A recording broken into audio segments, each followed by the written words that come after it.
Welcome back to Crime Chats. Tiny room, microphone, endless crimes. Yeah.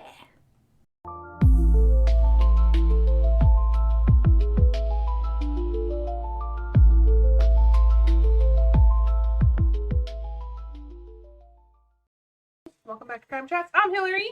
I'm Lisa. And we want to thank you for stopping by to hang out with us today. Thanks. Also, we thank you in advance for liking, commenting, sharing, subscribing. Please do. It helps us grow. We are on TikTok, Crime Chats Pod. We're on YouTube, Crime Chats Pod. Obviously, you're on YouTube right now. And on Facebook, just Crime Chats. So, yeah, just make sure you just say hi wherever you are. You know, we love engagement. We love having people commenting. It's really fun for us. So, yeah, Participation. hang out with us. Also, I think we've made it to 20 subscribers. On Facebook, we're at 21 on Facebook. 21 followers. Which for my ADHD brain, I'm like, man, I wish that it was still 20, because I want to post like a welcome crime chatters, and so I made a graphic and I put 20, and it was like a round number, and it was beautiful. And then I was like, oh, it's 21 now, which yay! But also, like, for graphic, 21 is just not as pretty a number. Yeah. But it's still better. But we love that it's 21. Yeah, we love that it's 21. Yes, I'm not trying to say, like, stop following us. Please follow us. But yeah, so I will post that to our Facebook page, and we are at 19 on both TikTok and YouTube. So that's fun. So we'll also be doing something on those platforms when we get to 20 on those. Also, subscribing on YouTube and TikTok and any of the socials, most of the socials, is free for you. It's free, yes. So why aren't you doing it? Yeah, it's so easy to just hit the subscribe. Click the little bell, and then you'll know whenever we go live. Yeah. And you won't ever miss out. Yep. So now that that's over, today, part 2 of our Ted Bundy deep dive this month of June 2026. Oh, Theodore. Last week, Lisa, you introduced us to Theodore. Yes. And Theodore Cowell, right. then Bundy. Right. We know where he comes from. We know the making of the murderer kind of situation. It still doesn't excuse what he did. No. But now we know. From last week, thank you, Lisa. Today, we have a lot to cover. And also, not enough time to ever cover all of it. So, what the general scope of today's episode is going to present to you the beginnings of Bundy's criminal career. Everything I am going to present to you is documented by reputable sources, which are all in our case notes. So you can, or show notes, case notes, you can always look at those on our podcast website if you are like, I don't know if that's true. I don't know. I like that right. voice. Thanks.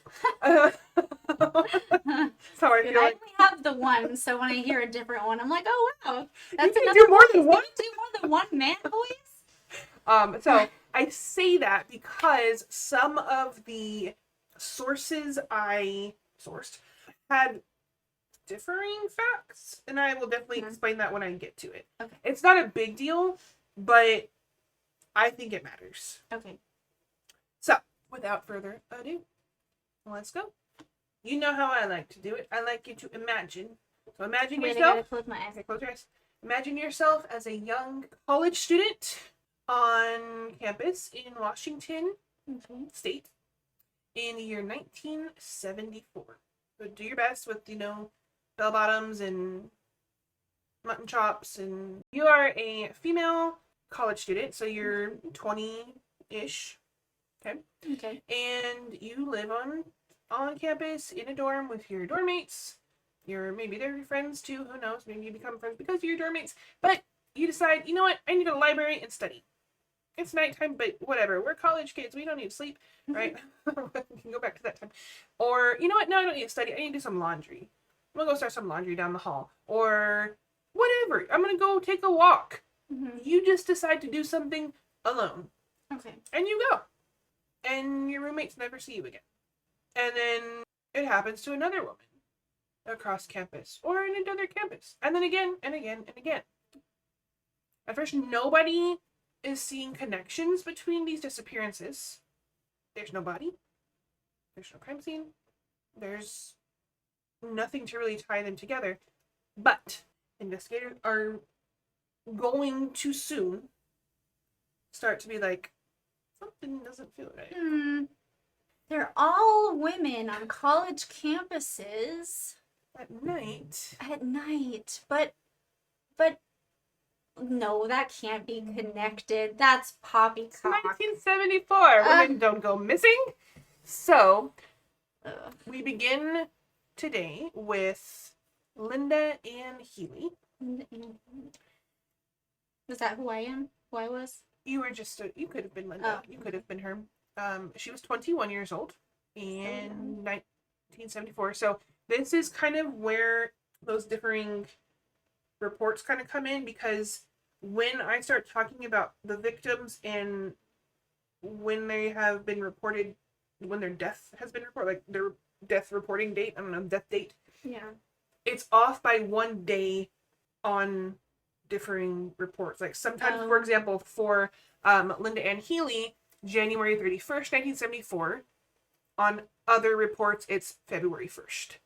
So like within a 24-hour period, it's just, I'm thinking that's just because whoever is taking the report, I don't know. Yeah. And it's 1974. I don't know. But maybe they log it the day they report. I don't know. So it's either January 31st or February 1st that Linda Ann Healy happens. Her case, right? That reminds me of for the Bamber case. It was like August 7th or 8th, depending on like, you know, after midnight, whatever kind of stuff. So like it was frustrating for me because the same thing as different sources at different dates. But yeah, if it's just 1 day, like I mean, that happens in almost every one of these instances with these women. And my thinking is because they're all, well, almost all of them are nighttime occurrences. I'm just thinking, is it when you report it, or I don't know. Yeah. For sake of moving forward, just keep that in mind. It's either January 31st or February 1st that Linda Ann Healy has her story. So Linda Ann Healy was a super bright, bubbly, happy-go-lucky woman. She was a dedicated student, and she had a part-time job at a ski resort as their daily not news, but like weather forecaster, kind of like to broadcast out on the radio for people wanting to go skiing. Like, hey, cool. This is today's forecast, you know. So that was kind of her thing. Cool. And she enjoyed it. She liked it a lot. And there are some reports that say she really wanted to go into radio media, like do that as a career. And other sources say she really wanted to go into helping children with special needs. So either way, she seems like a really cool person, right? In her dorm, there was her and 4 other women. Okay. So she had 4 roommates, and their names are Joanne Testa, Ginger Heath, Karen Scavine, and Monica Sutherland. Now, that's a lot of people in a dorm or an apartment. I guess at this point she was off campus because she was upperclassmen. There's a lot of people in one shared space. They each had their own bedrooms, but the confusing part of this and kind of the frustrating part, I think, for investigators as well at the time of Linda's disappearance was like, why didn't you do anything? You know, there's 4 other people in this house, you know? Yeah. So what happened was she had, you know, a pretty normal night for a young woman. She was popular is a weird word, but she was sociable, right? She had a boyfriend. She was calling him at like 10:30 or something, kind of later at night. She was, obviously she had to get up early for her radio broadcasting job. So her alarm would go off at, I think what I remember was 5:30 a.m. Oh, wow. Whereas the most of the other girls or women in the house or apartment didn't really get up until maybe like 6 or 6:30. So they knew she was the early riser. That was normal for her. Everybody was kind of doing their thing at night, going to bed. Everybody seemed to kind of be, down in bed by midnight. Okay. Linda went to bed earlier Okay. supposedly, because she gets up really early, right? Right. So the last roommate to go to bed noticed that her door was closed, Linda's door was closed, and the light was off. Like, you could see, door frames and whatever. You So could see she lights around wasn't it. in there, or she was asleep. She was either not in there or not asleep, right? So she was like, okay, she remembers that, this roommate. So she wasn't gonna go knock on the door and be like, hey, you in there, girl? Right? I mean, if you're asleep, just let her be, kind of thing. Okay, I get that, Yeah. And so then this roommate goes to bed too. Then comes the morning. And they wouldn't suspect anything because she's such an early riser. Right. Yeah. So in the morning, they hear her alarm go off. Okay. But it doesn't stop. Oh. So that's kind of red flag number 1, like something's not quite right. Yeah. And this, at this point, is February 1st, right? So then the roommates do their own thing and kind of get up, and they notice her alarm is still going off. She's not turned the alarm off. And they knock on the door, no answer. They open the door, and it is a bloodbath. Oh no. In her room? Yeah. So. Sorry, you were talking about, like, she could do laundry, she could do whatever. Right. And so I just assumed that it would have happened. No. So, interesting things about Linda Ann Healy's room were that her bed was made, a pillowcase was missing off of her pillow, Okay. but the mattress was soaked with blood. Okay, I have a question, but you can continue. Okay. Sorry. The window seems to have been the entry point of the person who came in and killed her or hurt her, because there was blood splatter on the wall, so it seemed to be like we talked about a couple. Yeah, like the cast off. Cast off. There was some kind of weapon that had hit her, right, from whoever did it. And then this person, fireman, carries her out of the house, out of the front door. So if your roommate is being butchered in the same house that you are currently in, right? You didn't hear anything? You didn't hear anything? All 4 women said they did not hear a thing. What? Yeah. For a mattress to be soaked in blood, like that's not like, oh, chloroform, haha. Like it. What? What do you mean? It had to be noisy. Yeah, it had to be noisy. She was probably struggling, fighting for her life, probably wondering where the fuck her roommates were. Yep. So that happened. Were they all like drunk and passed out or something? No. Like what?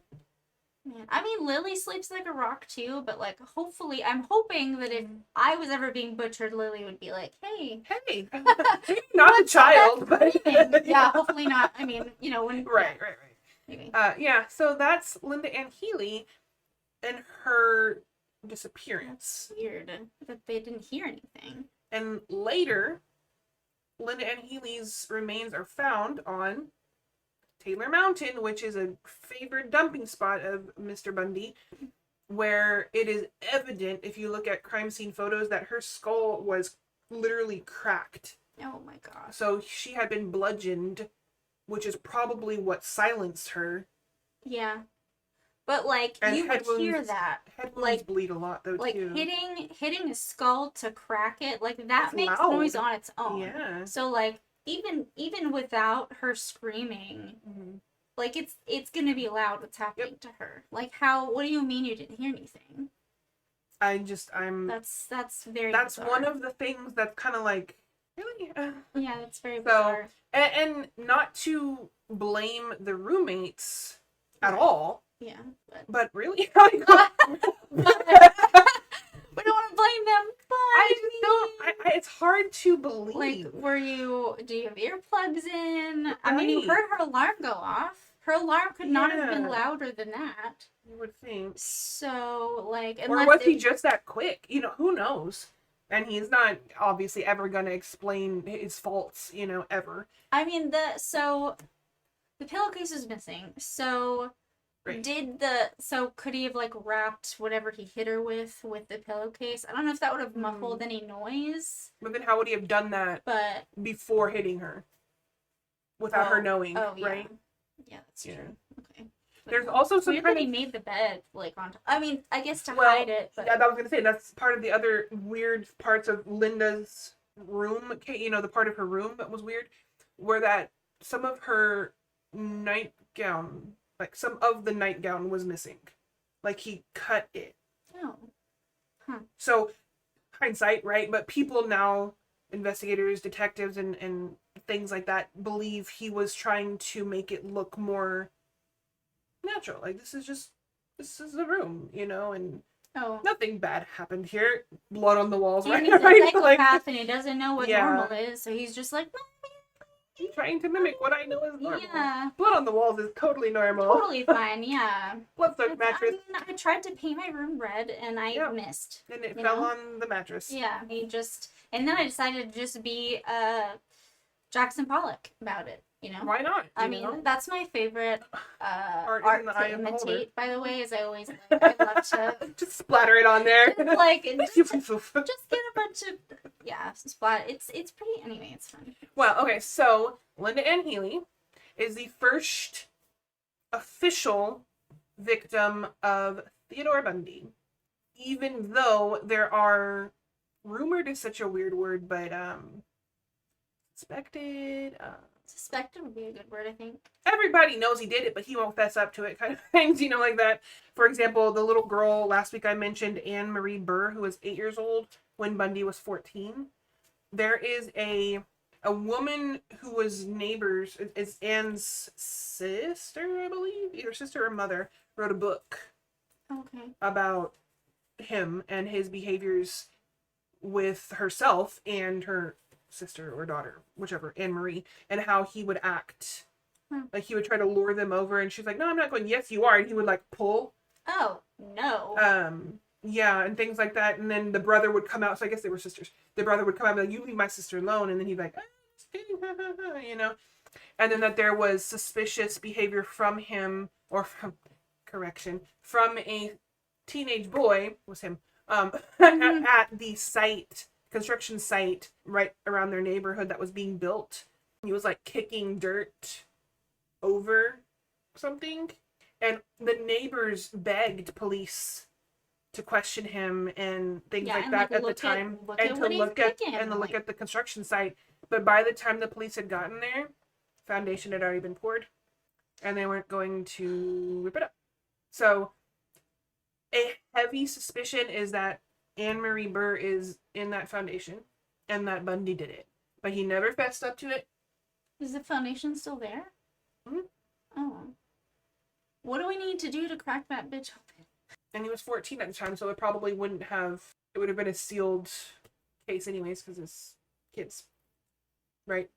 So, unfortunately, that was probably his first human victim, but we don't have proof of that. So then we get the Washington. So, in Washington, Linda Ann Healy was the first victim. Okay. Bundy is in law school at Washington. You mentioned that last week. So we have Linda Ann Healy, February 1st, January 31st, regardless, whatever. Then next month, March 12th, we have... Oh yeah, they do all look the same. I guess that's what Ted Bundy's mom looks like. No, and I'm going to explain why. Oh. I know. Sorry. You can't see what I see, what we see right now, but I put in my notes the images of his first six victims, and I want to talk about the victimology. Yeah. But first, I want to give you their names, because those are important too. So, in chronological order, after Linda Ann Healy, we've got Donna Gail Manson, whose murder occurred on March 12th, 1974. We have Susan Rancourt, April 17th, 1974. Roberta Kathleen or Kathy Parks, May 6th, 1974. Brenda Carol Bell, or Brenda Bell. And then finally, we have Georgianne Hawkins, who died on June 10th, 1974. So those were his first 6 victims, after 5 after Linda, in Washington. I hope they're resting in peace. Oh, girl, me too. Sure. So I know last week Lisa talked about, and we both, entertained the idea that maybe his hunt was to get back at his mom, and so he picked women that looked like his mom. But all of these women have similar physical appearances, right? They all have brunette hair, long hair, and all of them except for Linda have their hair parted in the middle. That's very specific. It is. They're all between 19 and 22 years old. So he targeted these people. Do you remember last week who else fit that mold and wronged Teddy Boy? Oh, his girlfriend from college. Yep. Oh, they all look like her. They all look like her. Oh my god. Yep. Man, that guy needs to get a grip. Like it's just a shitty college relationship. Like get over it. Yep. So wow, it would have been so much more meaningful if they all looked like his mom. That would have made more sense. That would have made more sense, like, and been more of a symbolic, meaningful thing. I think so, yeah. Now this just makes like he was such a pussy. Anyway, he looks so immature. Yeah, like it infantilizes him. I feel like right. in my mind, like I already didn't have any respect for him, but now like I feel like I have less. Anybody who looks like the person that didn't like me must die. Like she didn't like me in college, and so like now like yep. I didn't know that. Wow. I figured that out. I found that out. And the worst part of that in general, obviously the way he killed them, but that these women, minus, Linda Healy because she was asleep, but the rest of them were just being kind.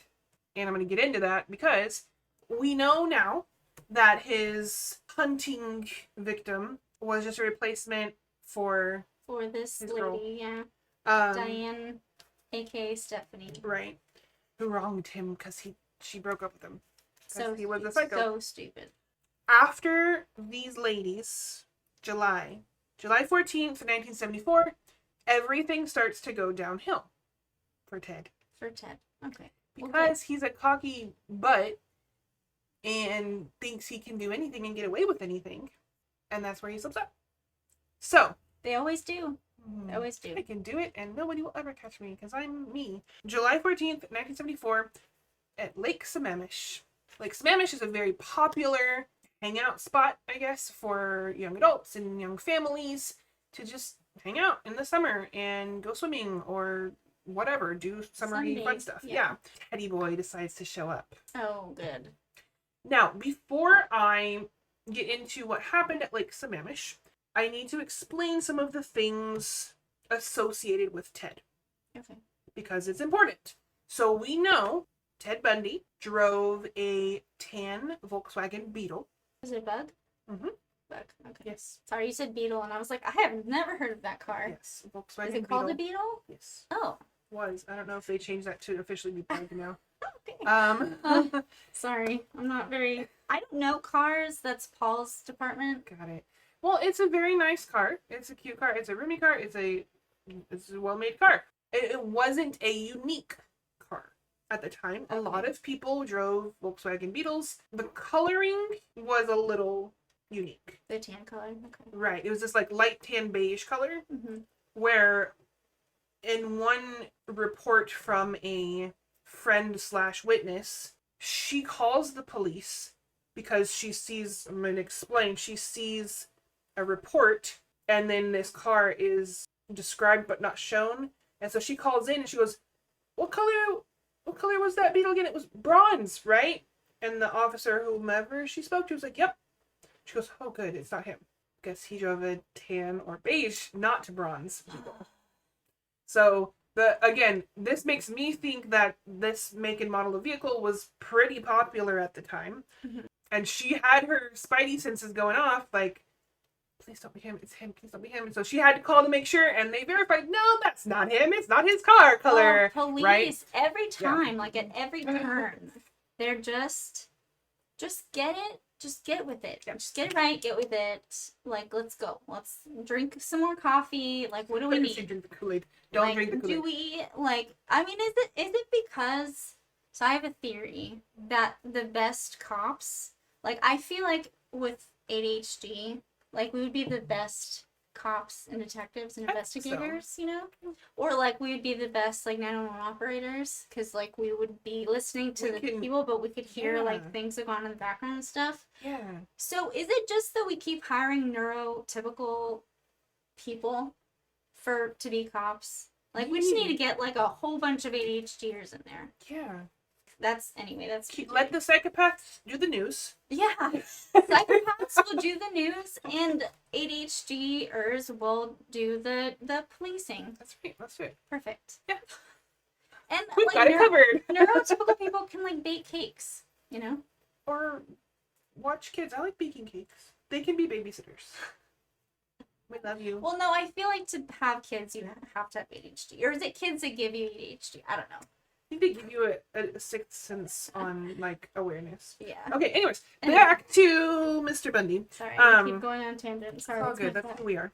So we have Lake Sammamish. And another thing about him, one of his things too is he would play the victim to get sympathy from young women because he's got a broken arm and a cast or a sling or he's on crutches, he can't hold his books, right? So he would fake having an injury like an arm in a sling or wearing, using crutches. And he got that from his psychology schooling, Yep. Like I said, he went to college to become a murderer.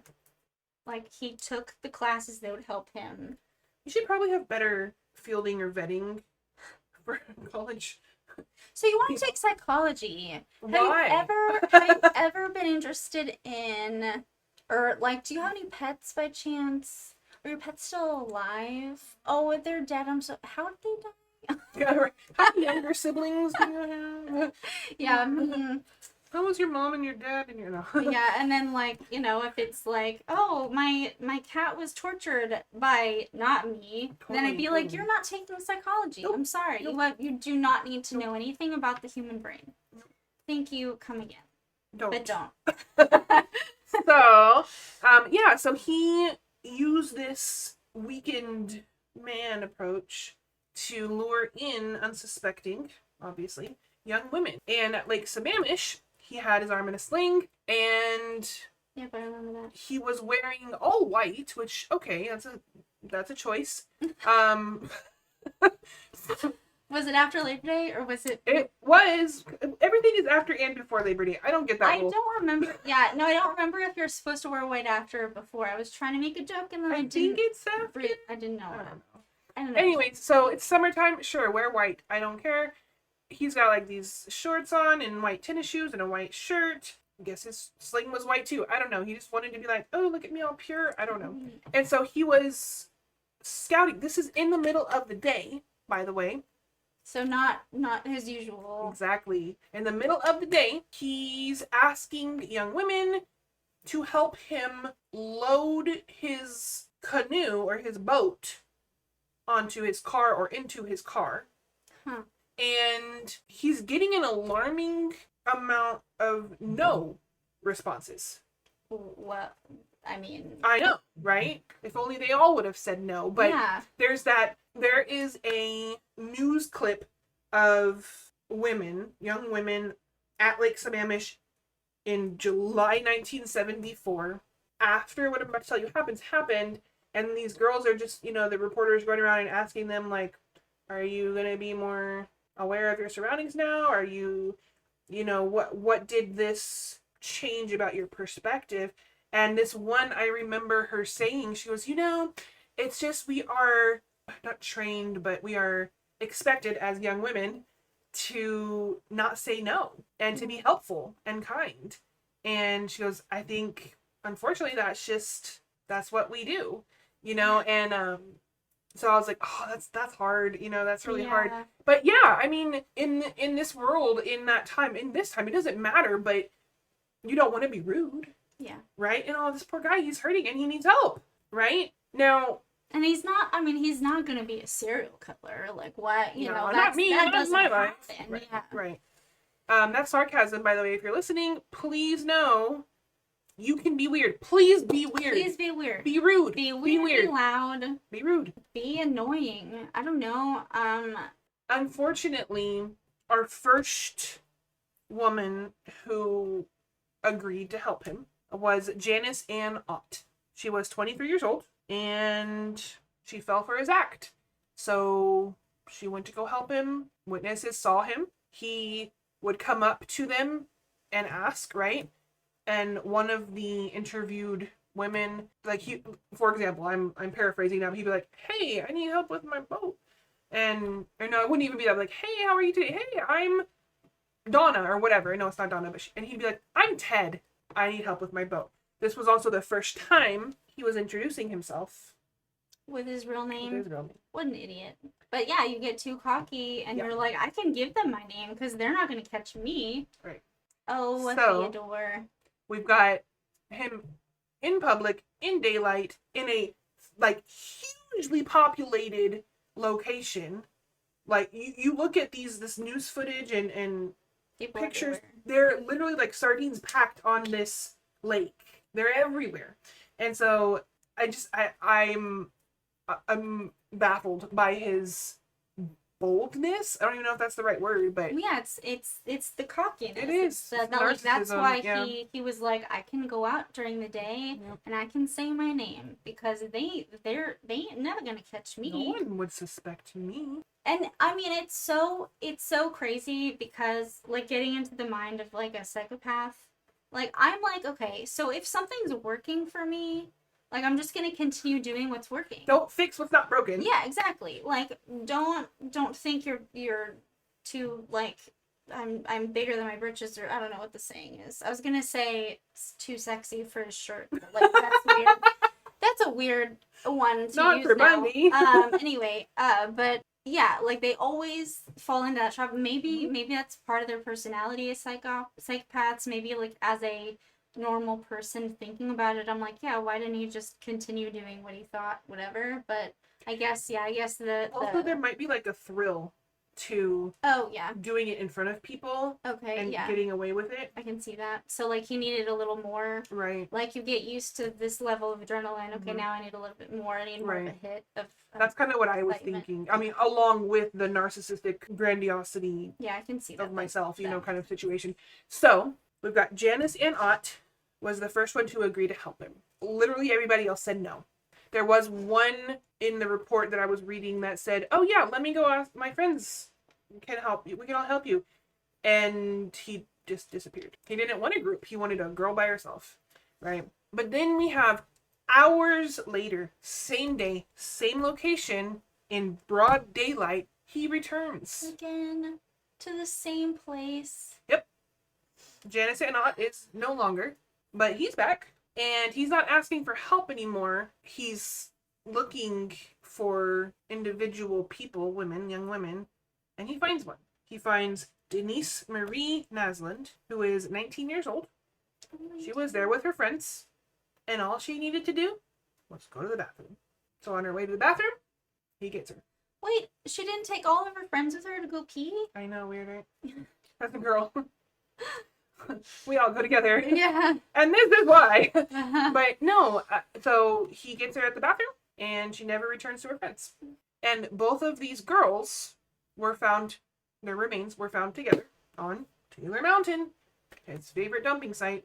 And their remains showed evidence of sexual assault and being bludgeoned in the skull. Again, their skulls were, like, you can see giant chunks of the bone missing. Like, he hit him that hard with his crowbar, because crowbar was his favorite method of... Oh my god. Wackadoodle. I was gonna say before, there's another girl name. I won't use Taylor, because I'm just gonna think of... Right. Taylor Mountain. You don't know how many people you hate until you're trying to name a child. Yeah. So, yeah, and you also, like, don't know how many people your husband dated before you're trying to name a child. Like, I kept, like, suggesting names, and Paul was like, I did a girl name that once. And I'm like, could you stop having dated people? Like, can you erase your history, please? Just stop having dated people in the past. Anyway, sorry. But yeah, Taylor is another one that I won't. Taylor Mountain. A lot of murder victims' remains were there. Those are the two victims from Lake Sammamish. Interestingly, when the police started thinking, they were like, both of these women, went missing from Lake Sammamish. Let's go talk to people who were there. And all of the witnesses were like, yeah, this guy named Ted. He had a sling and he was driving this tan Beetle. Idiot. Oh, one cop is like, oh my god, was it bronze though? No, idiot, it was tan. There's even a picture of like this, huge packed parking lot, and his is there. And it's this light tan color. It's not bronze. Bronze is like a burnt yellow in my mind, right? Burnt yellow orange. It's tan. It's beige. It's like the color of me. And it's so stupid because, like, it seems like such an insignificant detail, but it's such an important It's a detail. huge detail. It's so important. Yep. So, witnesses were like, yeah, this guy, he told us his name was Ted. Can you give us a sketch? Sure. So now, Teddy boy, they know what you're driving. They know your what name. you look like. They know your name. And guess what? The police put that sketch blasted all over Good. the news source. Everywhere. News, print news, video news, all of it. This is where it gets real frustrating because people recognized the freaking sketch as Theodore Bundy. Yeah. And we're like, nah, What? that can't be him. Oh, God. Except his girlfriend at the time. Elizabeth Kendall. So Liz Kendall, or Elizabeth Kendall, was like, that's Mhm. Ted. That's my Ted. She calls the police Good. and was like, that's my boyfriend. She's such a badass. And the police don't believe her. What? They're like, Cops. Ted Bundy? What No, is wrong? he's a law student. He can't be a murderer. I can't with cops. Like, I can't. I just can't. So, at the time, you know, when I mean, still sometimes today, women don't have a loud voice. But Well, I mean, I get it, but, like, if you're telling the police, hey, someone I know looks exactly like this sketch, ding, at ding, least ding, look ding, into ding. it, or go look for yourself. So, Sorry, I get pretty fired up about cop just because, like, I'm like, dude. well, he was a good guy though. So the Yeah, he police was just a didn't law believe it. student. He Yeah. just, like, he was so smart. He was kind. He taught Molly Kendall how to ride a bike, you know. He's such a good nice guy. Such a good guy. This is the composite sketch that witnesses from Lake Sammamish were able to give to the police. And this is what everybody was shown. And they're like, oh, some friends even recognized him. Coworkers recognized him. But girlfriend, Liz Kendall, was like, yo, that's him. That's my boy. And they're like, no, it's not. Notice his hair. Yes. Notice he's got kind of shaggy. It kind of makes him look like he has a fro. But it's more like just kind of shaggy, longer man hair. I feel like it's very 70s, maybe. Yeah. For white dudes. Yeah. Everybody knew it was him, except the police just decided not to accept it. Stupid police. Yep. Stupid police. Everywhere, not just in the UK. Definitely in the UK, but, like, also here. Yeah. Yeah. There's no redeeming. Like, if you're a police officer in the UK, I'm sorry, but there's no redemption for you at all. Get it together. Just get it together. It's just getting worse too. Anyway, Mhm. that's neither here nor there. So, Bundy is like, uh-oh, I messed up. So he decides to just leave Washington. And he goes to Utah, so far away. He's gonna move. Just a couple hundred miles, Yeah. not that far. Yeah. He enrolls in another college to continue his law degree and continue hunting. So, Melissa Smith, 17 years old. 17? That's even younger. 17 years old. Melissa Smith, hold the front door because I didn't do it. because before we even get to Utah, we've got Susan Rancourt. Okay, I already I brushed over Susan Rancourt and Brenda Ball. I'm not going to spend so much time. I would love to spend time on all the victims, but right now today is about his hunt. So I'm sorry. We talked about them and we remembered them. So yes, we have Melissa Smith, 17 years old. She was the police chief's daughter. Wow, he is really going for it. Mm-hmm. Yeah. She went out to a pizza parlor with her friends for dinner pretty late. It was dark, so Teddy Back Boy's to his comfortable own, again. Yeah, He's like, oh, maybe I should go back to what worked. that was a good plan. Mhm. So she decided she was going to walk home from the pizza place. We should be able to do that. Yeah. Everybody should be safe in walking home. We should be able to, but that doesn't mean we should just do it because we should be able to do it. Be aware. Bring your friends yes. everywhere you go, especially at night. But that shouldn't have to I know, be. I know. And it's awful. It's Anyways, really, I hate it. Also, so, but, yeah. Melissa Smith, 17, walking home from the pizza parlor. It was like 10 or 10:30 at night when she was walking home, said goodbye to her friends, and never made it home. Because guess who's lurking? Teddy boy. Teddy boy. Guess where he dropped her body?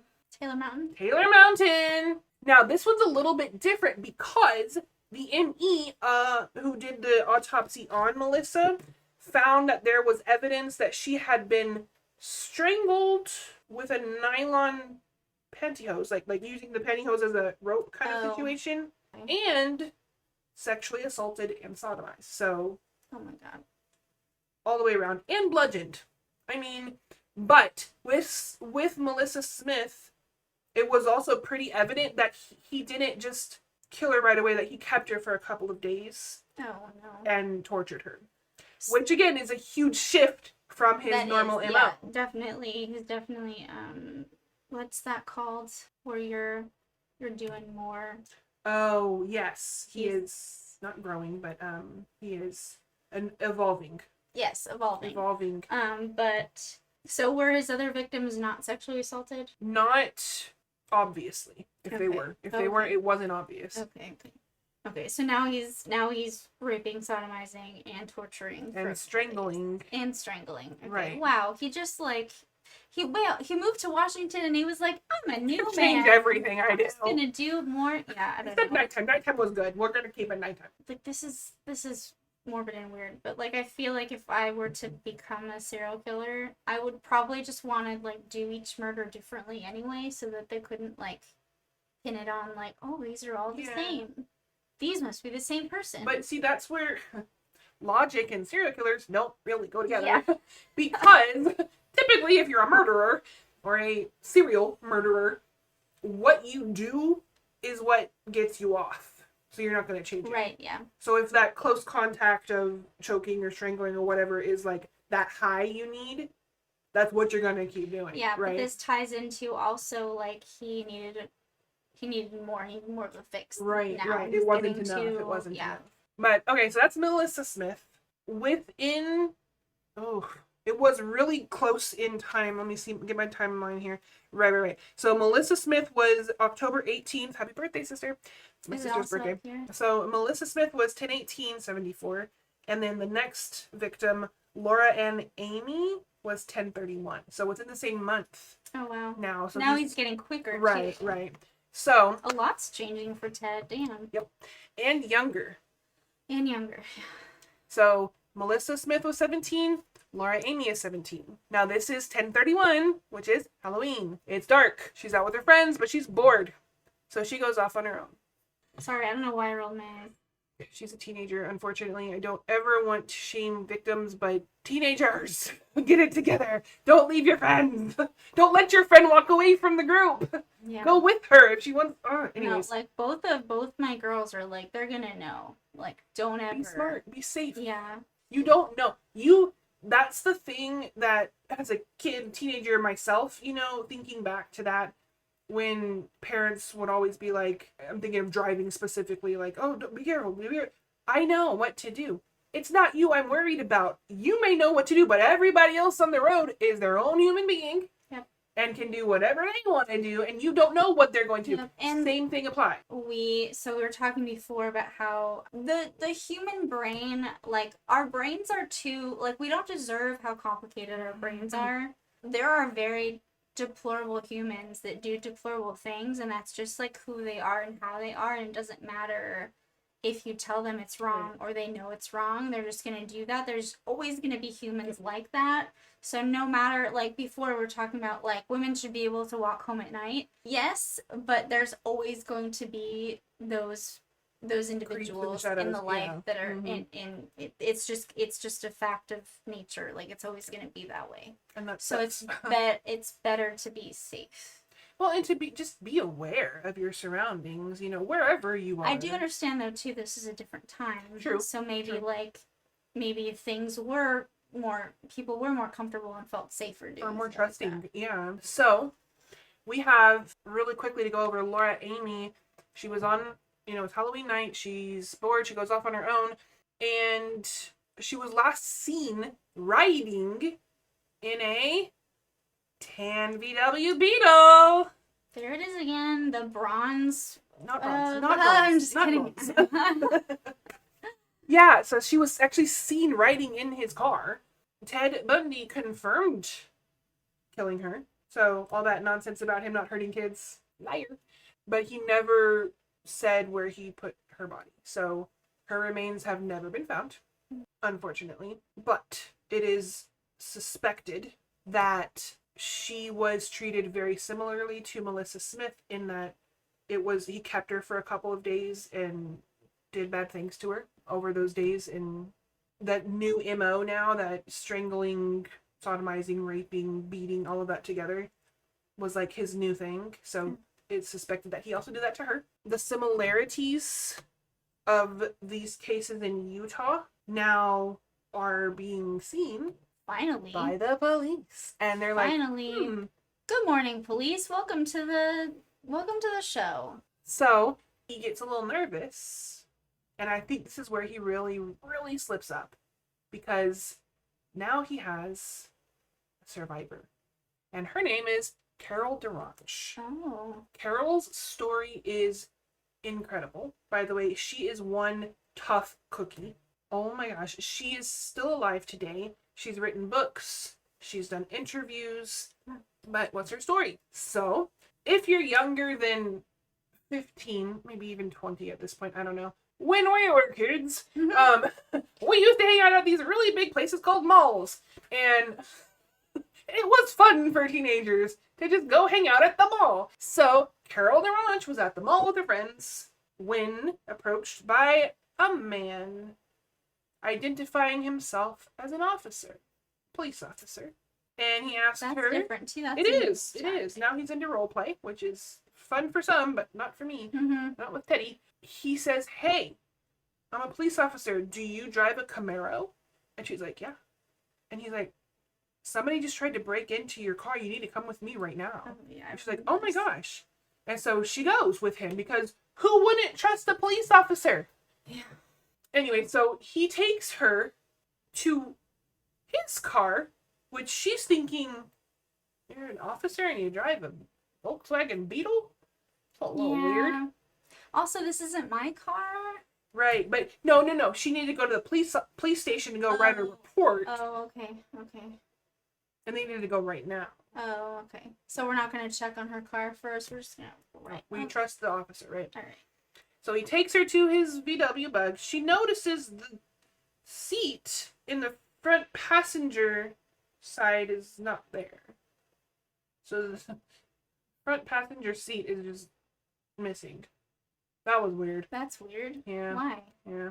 So she gets in the back and she's like feeling weird about it, but she's like, whatever. Then she notices as they're driving away, he drives past the police station. And she starts to Okay. formulate plans, right? Like, this is not right. Yeah, what am I going to do? How do I get out of this situation? Before she can even think about anything, he kind of pulls over, doesn't turn the car off, but is like we're stopped, we're stalling right now. And he slaps handcuffs on her. He gets one wrist cuffed. And that girl fights. So he's got his whole murder kit in his car, right? He's got his, not a baton, crowbar. He's got an ice pick, which we haven't really heard anything about yet, but, he's got his cuffs. He's got rope. He's got nylon pantyhose. He's got a ski mask. And so he's trying to get her other hand cuffed so she can be less of a threat to him, but she is fighting him, good girl. And he's hitting her as much, it's a fight in the car. And so he starts to try to drive away again. She's able to get out of the car as it's now going. Okay. And she's running, screaming bloody murder. Bad reference, but she's screaming at the top of her lungs, I need help, help, help, help, help. And he freaks out. He leaves. But guess what? She saw your face, buddy. So she also is able to give a composite sketch artist a composite whatever drawing. She's able to detail the inside of his car. Oh, good. Yeah, because how many people are gonna have a Volkswagen Beetle with the passenger seat taken out of it? Yep. So she has incredible information to share, and this girl is just I have no words. She's amazing. That was November 8th, 1974. She's free. She's hurt, obviously, because he's beaten her in the struggle. And then, dun dun dun, Dun, dun, dun. poor Teddy boy, officers start to close in. Oh, good. So now we have figured out this Volkswagen Beetle that is not bronze. It is tan, light Very tan. tan. We have the clear uniqueness of the interior of the vehicle, which, why would you need that? As a normal person. We have his name. We have his name, we have his description, we have his ploy, his I'm hurt, I need help, or I'm an officer. So we've got lots of different things there. And then August 16th, 1975. Okay. So last time we heard from him was November when Carol DeRanche escaped him. Now it's August 16th, 1975 at 3 o'clock in the morning. An officer of the law, a truly real officer of the law, For real. Officer Hayward, is just finishing up a report in his squad car when he gets that there's something that they need him at right now, let's go. So he's like, I'm going. And he makes a wrong turn on accident. Okay. But he also notices he knows the street because he knows one of the houses that the parents are on vacation, but the teenage daughters had stayed behind. So they're home alone. Oh. And he also notices in front of that house that he accidentally turned on this street to notice that there is a suspicious vehicle Oh no. parked in front. It's a tan Volkswagen Beetle with no light. The lights are off, but there is someone inside. Go over there and save So those he girls. does start to creep up in his squad car on this Volkswagen Beetle, Okay. and the Beetle peels out. So he follows, ensuing chase. And finally Bundy, we know it's him, stops. And he tries to be all like charismatic about it, like, I was lost. Yeah. And the officer shines his flashlight inside the car and notices a missing front passenger seat and Good. scattered tools in the back seat like a crowbar and ice pick and rope and handcuffs. Sir, what are you doing with an ice pick and a crowbar? What are you planning on smashing this night? So he takes him in. And this is Bundy's first arrest. I mean, really the beginning of the end for him. And if Officer Hayward had not mistakenly turned down that road, who knows what would have happened, but thank you God that he did. Yeah, divine intervention for sure. Jeez Because Louise. those girls would have been probably dead. Oh, yeah, at least one of them. Yeah, no, divine intervention for sure. So we have, since January 31st of 1974 through August of 1975, women had been vanishing without a trace. And nobody was willing to connect the dots until now. So Bundy was charming. We talked about that last week. He was this chameleon, and he Wore a bunch of masks. right, and he was good at that. He was manipulative. He bet on people liking him enough to not expect these horrendous things from him. But now, idiot, you left witnesses. Yeah. Stupid. So as much as you can be likable or charismatic, if people saw you do the bad thing, you did the bad thing. You can't get away from that. So and he has survivors now too. Yeah. And Carol DeRanche is not the only survivor, but I'm gonna leave that until our last episode.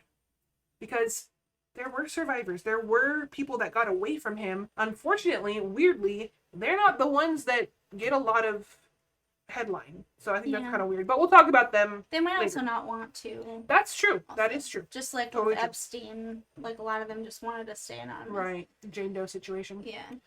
So, for the very first time, Bundy is not hunting. He's being hunted. Good. We got you, boo. Good. So I think I talked about it last week. I don't know if it was on stream or not, but the true crime author Anne Rule, her first, well, at least her most popular, I think it was her first book, is titled The Stranger Beside Me.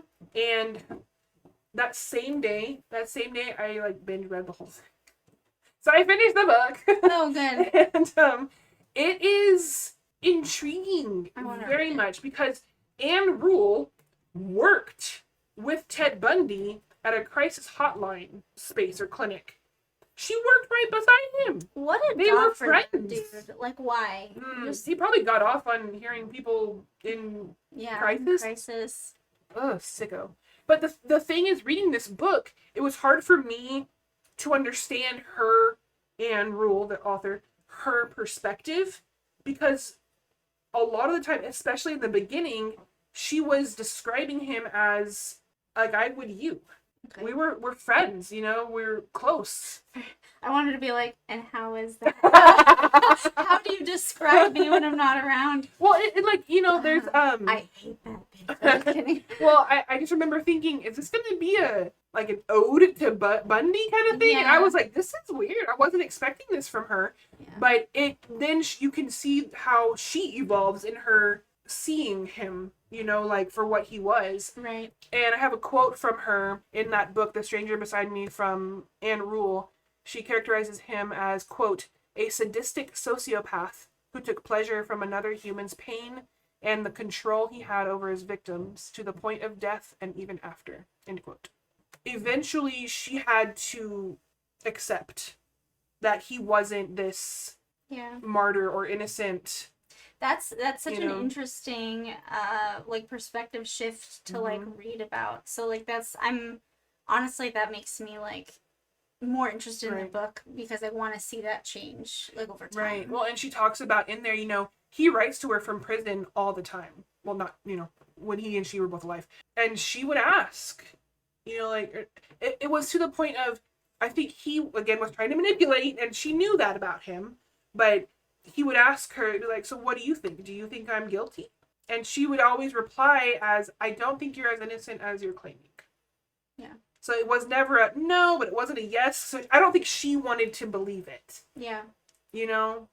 Because you're fooled. You're fooled by this person, you know? And I think it was just really sad. Even, so Elizabeth Kendall, in the documentary that I mentioned on Amazon, Falling for a Serial Killer, she does an interview where she shares some letters that Ted Bundy sent her from prison, and there's one of them that still, like, makes her cry, because she, like, he was very loving, still from prison, like, writing, like, I love you so much, and I'm gonna get out of here, and we're gonna, whatever, all this stuff, and so she kind of breaks down this interview. She's like, that one still gets me, because, like, it was just him pretending to be this, like, loving boyfriend still, even though he was in prison for these horrendous things. Like, it's just, everybody should watch that documentary. It's really, really good. I always find, you know, these first-hand accounts from people like her or like Anne Rule, you know, who lived in the same air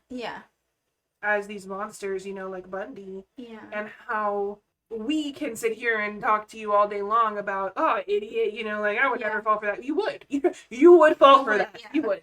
And there's another, I can't quote it, but I can summarize another part in this book, The Stranger Beside Me by Anne Rule. It's not sponsored. I just want to make sure that she's getting she gets her, I'm ordering a book today, so. But one of the things she talks about is, if I were younger, I might not be here today. Because she was kind of 10 or so years older than him. Oh, okay. So it wouldn't be in his MO, right? For her to be his victim too.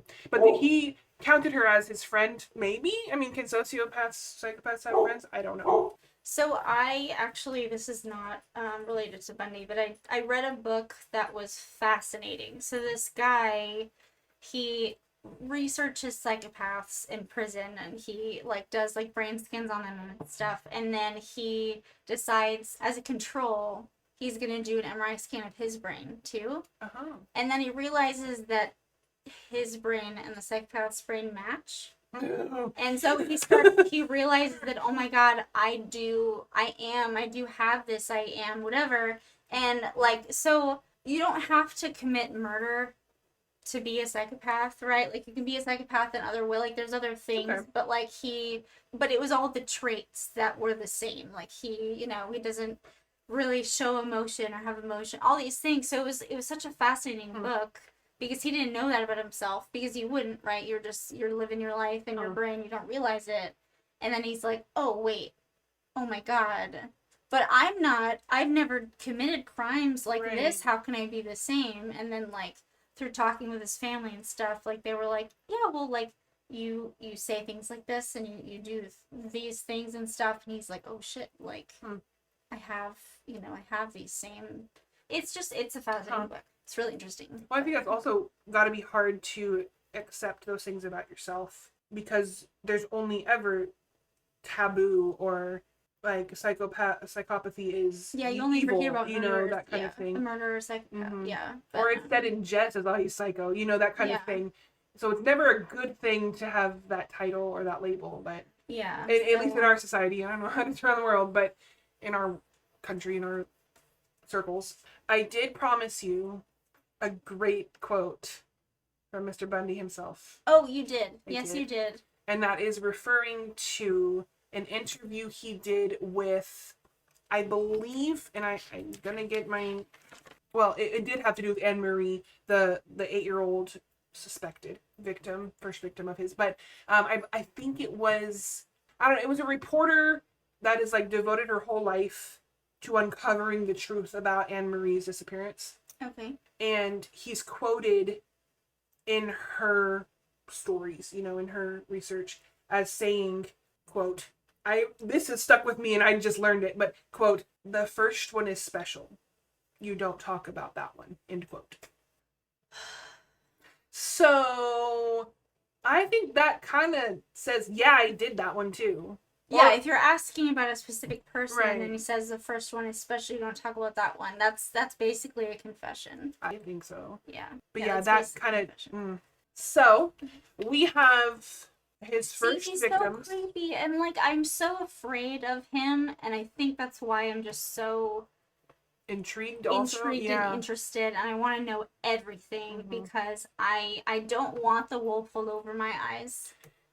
And it's obviously so, I want to say easy, but you can't live your life trusting nobody. Yeah. Expecting everybody to fool you and lie to you and manipulate you. Yeah, you wouldn't be able to make it through your day if you believed everything. Right. If you didn't believe anything that anyone said or did. Well, and even people are going to lie to you.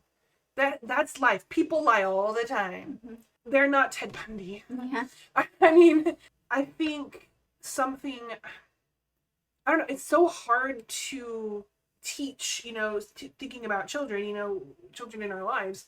It's hard to teach that line of don't believe everything you hear, or don't talk to strangers, or, that any of that kind of advice that adults give kids, Mm-hmm. You have to live it to feel it and to understand it, I think. And unfortunately, a lot of the times, those lessons hurt. Yeah. In one way or another. You're going to get lied to by your best friend, or your parents are not who you thought they were and you found out on accident, whatever, and now your world is crushed. It's going to hurt, but I think those are more substantial. I don't know if that's the right word, but they hit more because now you understand, oh, I still love my mom and dad, thinking of that kind of thing, or my best friend. It's okay. It's not okay, but they're human. They messed up. They lied, they cheat, whatever they did, right? I don't know. I don't know if I'm making sense, but if you don't know people, like, let's say Ted Bundy was alive today, and he was today's version of attractive. Okay. I think individuals who haven't had experiences of, what's the word, like rejection, I guess, maybe? Oh, yeah. By a prospective date, right? I'm just thinking of that kind of thing.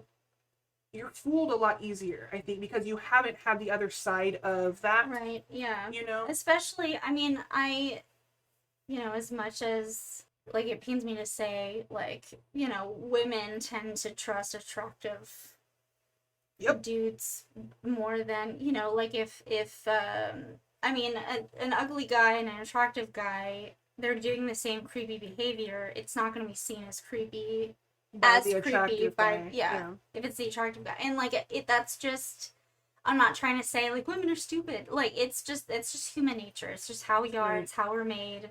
Like, it's biology. Like, that's just, you're Mhm. gonna overlook things that you probably shouldn't overlook because Charm is appearance deceitful. and charm Yeah. is Mhm. deceitful, and it's just, you just fall into that trap, and that's just a thing that happens. We love to think that we would know, but we wouldn't. There's no way to be prepared every second of the day for every single thing that could happen. No. You know? And that's life. That is literally life, you figuring it out as you go. Mm-hmm. Hopefully and I speak to myself as much as I'm speaking to anybody else right here, but hopefully you are strong enough in your own conviction of your worth.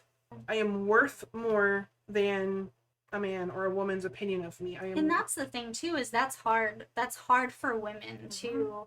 I mean, you could say that you believe that, but, like, at the core of you, right. I think that a lot of women struggle with that. And well, if one guy just looking at you, one way, you're like, it feels good. It's an ego boost. Yeah, and I mean, even when I mean, I've been in this situation before. I'm not going to get into it, but you know that it's a bad situation, or you know that it's not good for you, but, like, I'm getting so much attention from this hot guy, and I want to continue that.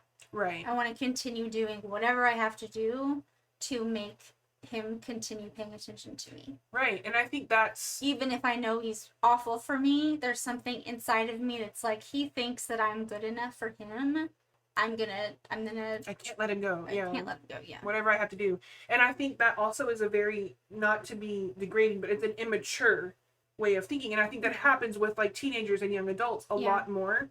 It's not absent of older people, but I think that's a lot more common then, because you're stressed so much to get married and have babies and all these things, and so your hormones are like, I need you now, and you looked at me, let's go. Plus you're, like, high school, and then you go to college, and, like, you're freer and whatever, and finding yourself, like, some hot guy is, like, of course you're gonna, be all about that. Right. And I think, bringing it back to Bundy, that was his specialty, and unfortunately he picked the perfect hunting ground. College campuses. Yeah, they know. They have this ability to know who to go after and where to find them and what to say and what to do, and, like, these young women aren't gonna say no to me because I have a cast or whatever, right? And I mean, he was probably very surprised that all those other people said no. He's probably like, what do you mean? Right, and that just brings me back to, his adolescence, when that neighbor was like, I told him no, and he was, yes, you are, and grabbed her shoulder kind of thing. Yeah. Like, you don't say no to Ted Bundy kind of situation. But he morphed. That was what he did to fit what needed to happen to get what he wanted. But he was such a little bitch too. Like, he was scared of the cop that came up to him and was asking questions. Like, he got scared and he ran. He didn't try to come up with an excuse or whatever. He was like, what? All he said was, I was lost. He was like, oh God. He went after these victims because he knew he could control them, but he would be scared of, like, any guy. Right. He saw himself as better, stronger, bigger, whatever as a woman, but when a man comes up, it's like, he'd be like, oh God, oh shit, Or, like, when that survivor escaped his car and she was screaming and stuff, he was like, oh shit, like, I can't, he balanced. I can't handle this, and he did, yeah. So we could talk for hours. But we are wrapping up, and I know next week it's Elisa's led episode, and we're gonna be talking about his trial, his escapes, talking about Colorado, his trials, his escapes, which And the fact that he was his own attorney, it's very fun. It's Oh, very I fun. have thoughts about that too. Yeah. I'll We'll wait get till next into, week. we'll get into all of that next week. Yeah. But it's gonna be a good one. Thank you again for your support in liking, sharing, subscribing, following, all the things. Yeah. We would love for you to join us live every Wednesday for the summer at 10:30 a.m. on YouTube. Yep. And That's CST. Yep. Central Time. We'd love that. And, you can support us for free, but you can also support us financially if that's something that you're interested in doing or have. I know that money is such an issue for everyone right now.